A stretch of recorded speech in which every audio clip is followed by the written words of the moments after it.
हम सभी जानते हैं भगवान श्री कृष्ण और राधा के प्रेम के बारे में। उनके बीच में अटूट प्रेम था और उन्होंने इस धरती पर प्रेम का सही अर्थ बताया था। श्री कृष्ण ने कहा है, सच्चा प्रेम वो होता है जिसमें दूर रहने के बाद भी हर पल दिल में उसी इंसान का नाम हो। प्रेमी का सबसे बड़ा सहारा उसका प्रेम ही होता है। जिस प्रेम में प्रमाण देना पड़े वह प्रेम नहीं है। प्रेम को प्रमाण की नहीं, समझने की जरूरत है। जिससे प्रेम करते हो उसे समझने की कोशिश करो। परखने के लिए तो सारी दुनिया पड़ी है।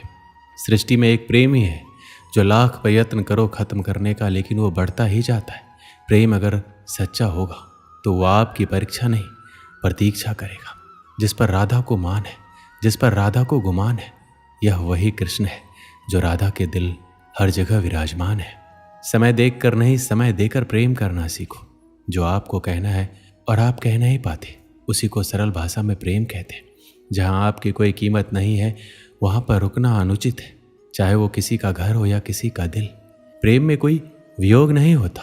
प्रेम ही अंतिम योग है, अंतिम मिलन है। दिल से जो दिया जा सकता है वो हाथ से नहीं, और मौन से जो कहा जा सकता है वो शब्द से नहीं। अपने कभी छोड़कर नहीं जाते, जो चले गए वो अपने नहीं होते। प्रेम सुख के साथ दुख भी लाता है, पर जो उस दुख को सुख समझता है उसका प्रेम शुद्ध और सच्चा है। जब किसी के साथ भूत, वर्तमान और भविष्य समय के विचार आते हैं, बस वहीं से प्रेम का जन्म होता है। किसी से प्रेम करने की कोई वजह नहीं होती। प्रेम तो सिर्फ प्रेम है। यदि वजह है तो वो प्रेम नहीं, पसंद है। जो मनुष्य मनुष्य से प्रेम नहीं कर सकता वह परमात्मा से कभी प्रेम नहीं कर सकता। सब कुछ झूठा हो सकता है मगर प्रेम में बहाए आंसू नहीं। प्रेम और आस्था दोनों पर किसी का जोर नहीं। ये मन जहाँ लग जाए वहीं ईश्वर नजर आता है। प्रेम में दर्द हर एक को मिलता है, बस जो सह जाता है वो प्रेम निभा जाता है। मुक्ति की इच्छा का अंत हो जाना ही मुक्ति है, और प्रेम की तलाश का अंत हो जाना ही प्रेम है। हर एक चीज़ तब तक सुंदर है जब तक आप उसे प्रेम करते हैं। कभी कभी उनसे भी दूर होना पड़ता है जिनके साथ हम पूरी जिंदगी गुजारना चाहते हैं। जिंदगी में सच्चे प्रेम का मतलब सिर्फ वही जानता है जिसने कभी सच्चा प्रेम करके खो दिया हो। प्रेम तो आखिर प्रेम है, आज नहीं तो कल जरूर होगा।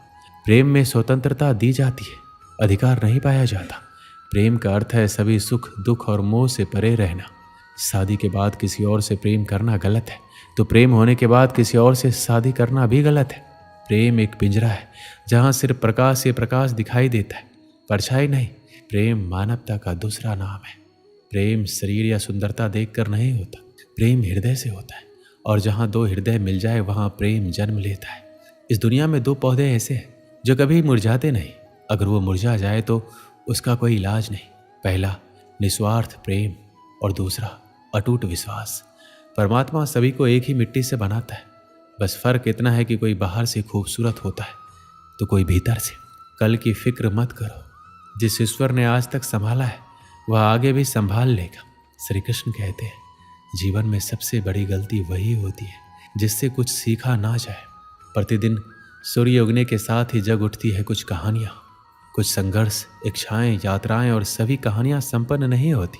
सभी संघर्ष जीते नहीं जाते, सभी इच्छाएं प्राप्त नहीं होती, और कुछ यात्राएं रह जाती है अधूरी। क्यों? अब आप में से कुछ कहेंगे प्रयास अधूरा था, कुछ मानेंगे दृढ़ निश्चय नहीं था, कुछ क्रोध करेंगे तो कुछ इस असफलता का बोझ अपने भाग्य के कंधों पर डाल देंगे। परंतु इन सब का कारण केवल एक तत्व की कमी है, और वो कमी है 2.5 अक्षर की, जो है प्रेम। प्रेम ना शास्त्रों की परिभाषा में मिलेगा, ना शास्त्रों के बल में, ना पाताल की गहराइयों में, ना आकाश के तारों में। तो ये प्रेम है कहाँ, कैसे पाया जाता है? श्री कृष्ण कहते हैं, किसी भी वस्तु को बांध सकने के लिए किसी बंधन का, किसी रस्सी का होना आवश्यक है, परंतु इस रस्सी को बांध सकने का शक्ति कौन देता है? वो धागे जिनसे टूटकर ये रस्सी बनी है। अब बताइए, प्रेम को किस रस्सी से स्वयं तक बांधेंगे आप? प्रेम बनता है विश्वास से, और विश्वास की डोरी के धागे सत्य के धागों से बुने जाते हैं। अब सवाल ये उठता है कि सत्य क्या है? वो जो हमने देखा, वो जो हमने सोचा? नहीं, हमारा सत्य वो है जिस पर हमने विश्वास कर लिया, और विश्वास वो जिसे हमने सत्य समझ लिया। वास्तविकता में सत्य और विश्वास एक ही सिक्के के दो छोर हैं। जहाँ सत्य नहीं वहाँ विश्वास की नींव नहीं, जहाँ विश्वास नहीं वहाँ सत्य अपना धरातल खो देता है। तो यदि किसी को सत्य जानना है तो विश्वास कीजिए, प्रेम का धरातल बन जाएगा, मन प्रसन्न हो जाएगा। जब प्रेम की बात आती है हम सबसे पहले मन में एक नायक और नायिका का चित्रण कर लेते हैं। क्यों आपके साथ भी यही होता है ना? पर क्या प्रेम केवल नायक नायिका के आकर्षण का बंधन है? नहीं, प्रेम तो परिवार से हो सकता है, माता पिता, भाई बहन, सखा मित्रों से हो सकता है, देश और जन्मभूमि के लिए हो सकता है, मानवता के लिए हो सकता है, किसी कला के लिए हो सकता है, इस प्रकृति के लिए हो सकता है। पर प्रेम कभी उस पन्ने पर नहीं लिखा जा सकता जिस पर पहले से ही बहुत कुछ लिखा हो। जैसे एक भरी मटकी में और पानी आ ही नहीं सकता। यदि प्रेम को पाना है तो मन को खाली करना होगा, अपनी इच्छाएं, अपना सुख सब त्याग करना होगा। अपने मन से व्यापार हटा दो, तभी प्यार मिलेगा। प्रेम विधाता की सबसे सुंदर कृति है, परंतु हर कृति को संभालना पड़ता है। जब प्रेम की बात आती है तो लोग किसी का मुख स्मरण कर लेते हैं। ऐसी आंखें, वैसी मुस्कान, तिरछी भ्रूकुटी, घने केस, पर क्या यही प्रेम का अस्तित्व है? नहीं, ये उस शरीर का अस्तित्व है जिसे हमारी आंखों ने देखा और हमने स्वीकार कर लिया। परंतु प्रेम भिन्न है। प्रेम उस वायु की भांति है जो हमें दिखाई नहीं देता, किंतु वही हमें जीवन देता है। संसार किसी स्त्री को कुरूप कह सकता है क्योंकि वो उसे अपने तन की आंखों से देखता है, पर संतान उसी माता को संसार में सबसे सुंदर समझता है क्योंकि वो भाव से देखता है।